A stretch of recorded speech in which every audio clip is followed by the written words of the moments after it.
So I have been to Puerto Rico many times. I was actually born there. My family moved to the States when I was really little, but I grew up spending every summer on the island.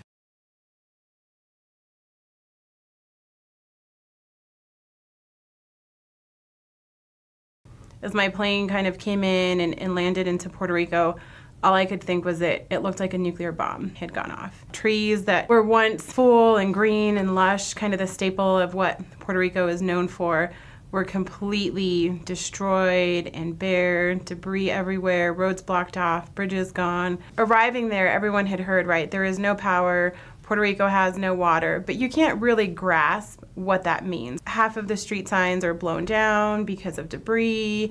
There's still light poles in the center of roads, but there's no street lights. There's also no traffic lights. If you get lost, you don't have a GPS to rely on. You can't pull out your cell phone. There is no service. It's scary to think of a world where we're traveling back 50 years and we don't have all of these comms and luxuries, and what that world looks like when all of that is ripped out from beneath us. And that was exactly what happened.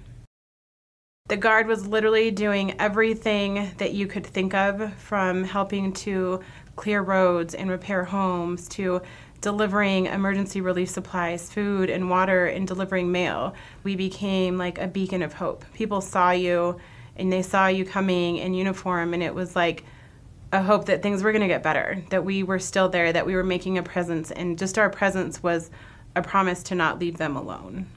So we would load Blackhawks with pallets of supplies that we could then go in. There would be volunteers that would meet us there to pick up pallets of food and water and be able to distribute those out into the people of those municipalities. What we saw was a community that came together, that looked out for each other, and that took care of each other. They were more concerned about making sure that everybody had something versus trying to get more for themselves. One of the last missions that we did was a door-to-door distribution.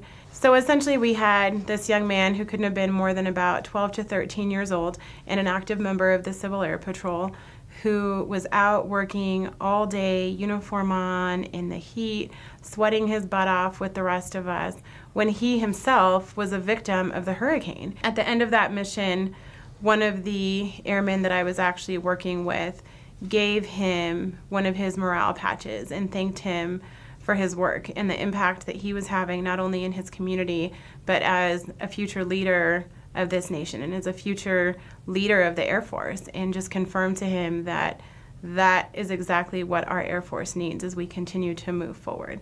I felt incredibly connected to that mission. I mean, this is where my roots are. This is where I came from. Like, these are my people that are in great and dire need. And so you're incredibly motivated and inspired to get out there and to go above and beyond and to do whatever you can to even make the smallest of miracles happen. And it's so important to stay strong and level-headed because there's so many people going through so much more than you are. And at the end of the day, you have to be able to just sort of decompress and put some of that away so that way you can go back out the next day and do it all over again. I am Staff Sergeant Michelle Alvarez-Rea, and I am the Colorado Air National Guard.